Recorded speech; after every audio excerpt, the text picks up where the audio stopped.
You know, RJ, growing up in the suburbs, you know what happens when you're facing 10 years? What? You know what I've learned? I've seen him do it. Now he's thinking this time. Hey. Tory Lanez got poked up because Mexican got boots. 14 poked up wounds, 2 collapsed lungs, and a collapsed career, or maybe a resurrection waiting to happen. Rapper Tory Lanez just survived a brutal attack inside the Cali prison, and the internet is spiraling out of control, and his lawyers as well. The question that we have now is, was it worth it? That's the big question. Was it worth it? Fair use. DM me some time ago. I never like to put receipts up. I'm gonna go ahead and just pull it Man, out. free him. I'm gonna tell you exactly what Tory said to me. Hold on. Tory Lanez. Let me go back to the pre-stabbing dates. Hold on. Oh God. Tory. Jason, you're foul for that one. Jason is crazy for that one. Pre-stabbing days. Oh my God. Lanez. Okay. In a text message between Tory and I said, yo. He said, what's good? I said, how you surviving that bullshit? Wish we could have sat down before you left. Because you know me and him hung out with Madonna when they were messing around. Don't believe me? Take a look at this photo.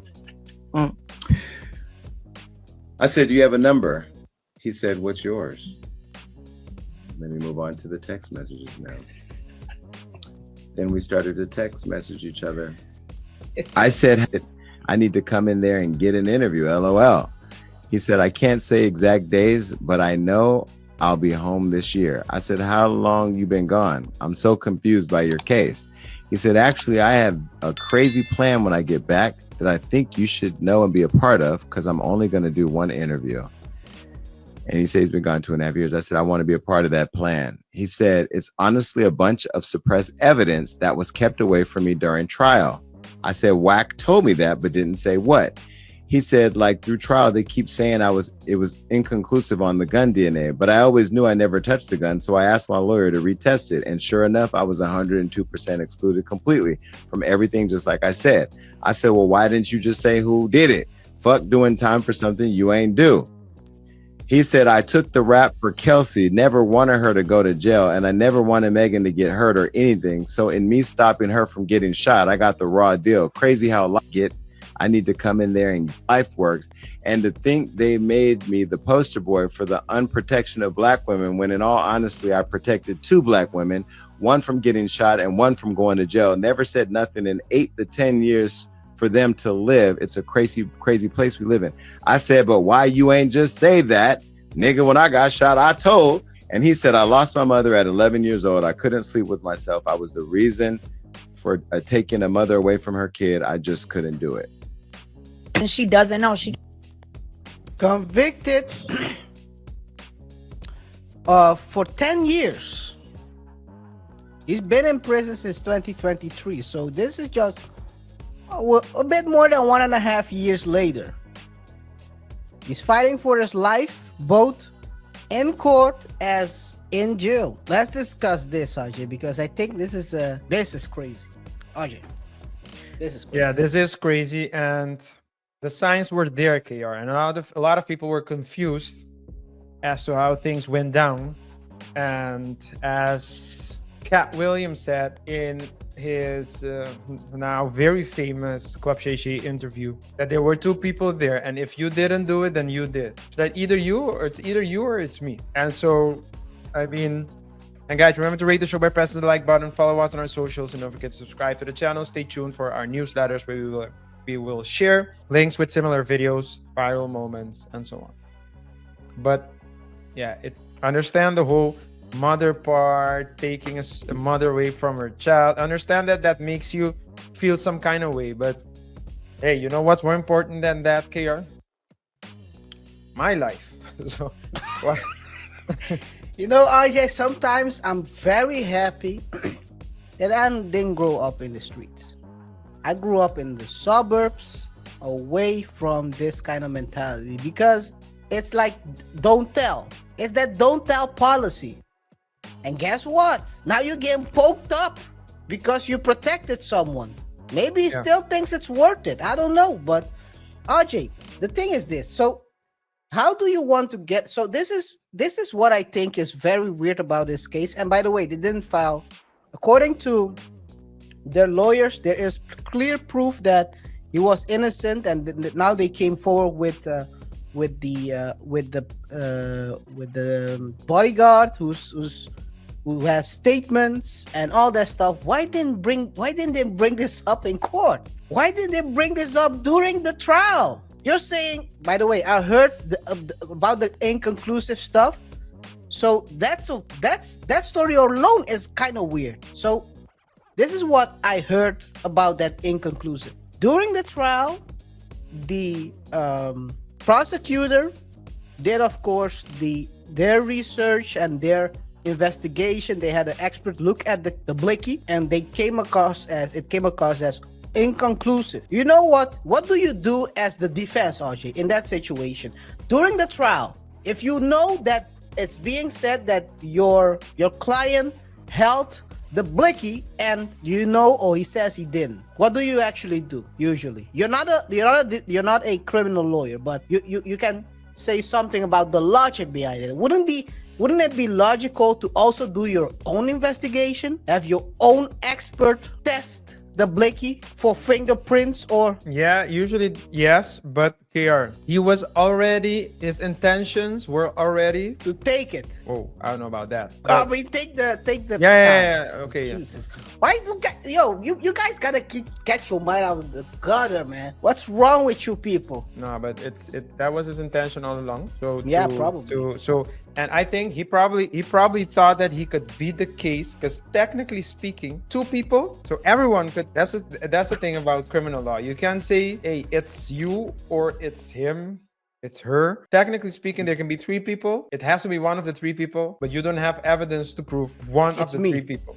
Yeah. So everyone can walk. So he probably thought he would be able to walk. And what's the other girl's name? Kelsey. Kelsey would also be able. So everyone will be able to walk. Yeah. Megan would be able to walk. So he thought that he was smart enough to do that. And it was a high risk, high reward thing. And by the way, the reward was 7 in the back, 4 in the torso, 2 in the back of the head, and 1 in the face. Yeah, I was happy to hear though that he was stable quickly after that happened. So, man, but it could have ended. Could have been his end. Yeah. You know, RJ, growing up in the suburbs, you know what happens when you're facing 10 years? What? You know what I've learned? I've seen him do it. Now he's taking his time. But this is what we're seeing now. So now he's saying that, well, he said it before he went. He said it to Jason Lee, and now his lawyers are also coming forward and saying the following: fair use. Not long ago, Unite the People was approached by a gentleman named Bradley James. Mr. James informed us he was working as the bodyguard and driver for Ms. Kelsey Harris during Mr. Peterson's trial. As such, he was in close proximity and he had privy to conversations she was having with her husband and others. Mr. James informed us he was not under a non-disclosure agreement or a confidentiality agreement and was free to speak with Unite the People, and that he was doing it because his conscience would not let him not speak and leave a man in prison for something he did not do. Mr. James informed Unite the People that he was witness to the conversation Ms. Harris had, where she stated she had the gun, she fired it 3 times, Mr. Peterson grabbed her arm and knocked it down, and the gun fired 2 more times. In essence, Mr. Peterson never shot anybody, never even touched that gun, never fired the gun. This statement aligns with the statement of the only non-party witness to the case, Mr. Sean Kelly, who at trial testified he saw 2 women fighting, 2 men break up the fight, 1 man grabbed the other one's arm. Gunshots came from the passenger side. Passenger side is where Ms. Harris was sitting. This further iterates that Mr. Peterson did not shoot Miss Pete, did not shoot at Miss Pete, or did not assault Miss Pete. It's just another irregularity in a list of irregularities in this case. For example, there were 3 potential suspects in the car that night, and yet the only DNA sample was taken of Mr. Peterson, even though unknown DNA was found on the gun. Why wasn't Miss Harris's DNA taken? Or was it taken and the information simply never given to the defense? Why wasn't the driver of the car, Mr. Jaquan Smith's DNA taken? Or was it taken and again, simply not given to the defense? Crazy. I have nothing else to say, man. Nothing else to say, KR. Everything, They bottled this thing, RJ. They bottled the whole trial. Yeah. Yeah. He has to actually sue his own lawyers for misrepresenting. If the lawyers are smart, they protected themselves by an email. Because if you don't want it, then who am I? I'm telling you to put that guy on the stand, or I'm telling you to say this. You don't want to talk. You don't want to say anything. Well, hey. This is crazy, man. So it's a shame that this is happening. Not sure. So it's not clear whether they will include all these things in the latest filing, because they're also working on new filings. But hey, man, I guess protecting. You know, RJ. You know what's crazy? Because if you had told. The thing is, usually if you look at, so this is from looking at a lot of sentencing in criminal situations, whether it's a deletion or fraud. Usually women get less time than men. So even if he had told on, let's say, hypothetically, if he had told on Kelsey, she probably would have gotten maybe a year or so for this, because no one got hurt, no one got nothing happened. You see it all the time. Women get like 4x less time than men in whatever situation. Yeah. Now he still has 8 more years to go. Yeah. You better buy some telephone books and walk around in telephone books around your waist, man. There's ain't no way. Yeah. The Wire, yeah, that's a The Wire reference. That's what Omar. Yeah. That's with Omar. Basically, when they locked up Omar, they came in and gave him the telephone books. These times we don't have telephone books anymore. But hey, man, protect yourself at all times. And these times you're screwed. You're screwed, yeah. You're done for. That iPhone ain't gonna save you, man. Ain't gonna save you, man. You better find a way to protect yourself.